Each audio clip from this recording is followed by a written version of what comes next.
can't think of any award that would be more important than to be named Father of the Year. Being a father is the most important thing for any man, and I think that it's the changing point always in a man's life, when he becomes a father. People know him as a great businessman, they know him as a great friend, and he's all that and more. But the most inspiring thing to me is to watch his kids and how they look up to him. He's special because he's a multitasker and he takes part in being my mom and my dad. Dylan and Sarah are just really special. I think they take care of me about as much as I take care of them. I know it's kind of seen as a dark moment, but it was a special moment for me to see the way his concern was for his children, even when he was really banged up himself and had all kinds of physical ailments because of the crash. But the way that he was completely focused on his kids, even in those moments. And I'll never forget getting the phone call in the middle of the night. We were out of town when the accident happened, and even then Scott was talking about his kids and how they're doing, and I'm thinking, Scott, how are you doing? And his focus was always on them. I suppose what I would like to say to you, Scott, is number one, how much I love you and how much I have feel just privileged that you have allowed me to be a part of your family's life. I know it's been hard, but there's also been such beauty along the way. And I really feel like I lost a sister, but I feel confident that she would be so happy and so proud of how you've taken strength from all of the folks that love you and have transformed that into being strong for Sarah and for Dylan.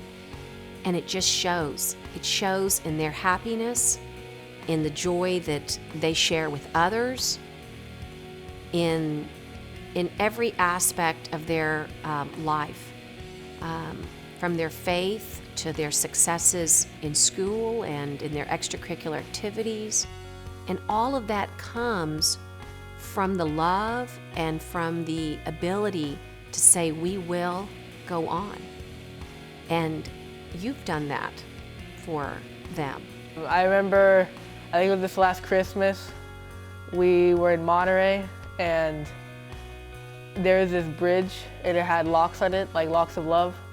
And we saw a bridge like that in Paris when we went there, and we really liked it. And we told ourselves when we went back to Paris, like we'd bring a lock of love or whatever. And what people usually do is they lock the lock onto the chain bridge, and they lock it, and then they throw the key into the river. And so in Monterey, they kind of had a bridge going like that. And so we got 2 locks, and we engraved it with my brother Tad and my mom Gabby, and we locked them, and then we threw the keys into the river. Most people, whenever they go through what Scott and really the whole Humpal family's gone through, it's pretty easy for a guy to lose his wife in such a tragic accident like they did, turn around a little under a year later and lose his oldest boy, to just shake their fists at God and say, I'm done with this. But week in and week out, here I see Scott and the kids on the front row at church, worshiping God. Rather than being mad at him, they pull closer to the things of God. That's pretty remarkable, especially for not only for anyone to do that, but then for a man to continue to lead his family spiritually, when honestly, a lot of times, the spiritual side of a family is almost always left into the hands of the wife. And so for Scott to continue to embrace his faith, when he has every reason to blow off his faith and he's chosen not to, that's a powerful message, and I think that sends an incredible message to his children too. Oh, he just likes to give. He just likes to give to people and make other people feel happy and thankful. Everything you do in life, I think it's important to, look outward and see where you can help people and do good. And people that don't do that have never experienced what it feels like. And it feels good. Yeah, nothing feels better than doing something good for somebody else. I know that he admires people who are givers in the community because he imitates them so very well. I don't know if I know anybody who's just so naturally generous with his time, with his talents, with his resources, and just wanting to help for any cause. When I met my wife, her father, who was only in his, I think, early 50s, was already dying from diabetes. He was already in the stages of renal failure where, both of his kidneys weren't working anymore. I think this disease touches a lot of lives, and it can disrupt a family. And, I just want to thank everyone for giving their money, giving their time, because your help, your money goes into research. It goes into trying to find a cure, trying to find better treatments. And in the end, it helps the family. He's such a sportsman. I mean, man, he loves to play sports.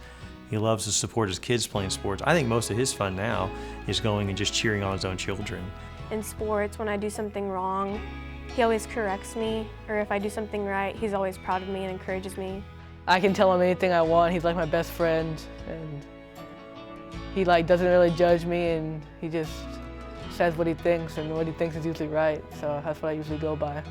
To hear them speak of him when he's not around is really impressive, because he's the real deal. Whether he's with them out in public or with them privately, he really puts their concerns first, and that's the making of a great dad. I would like to really acknowledge my dad for always taking us over the weekends. We're barely here over the weekends because we have tennis tournaments, there has volleyball tournaments, and he's always willing to take us no matter what. I think my dad is the awesomest dad in Corpus, and I'm really sure that he's the Father of the Year.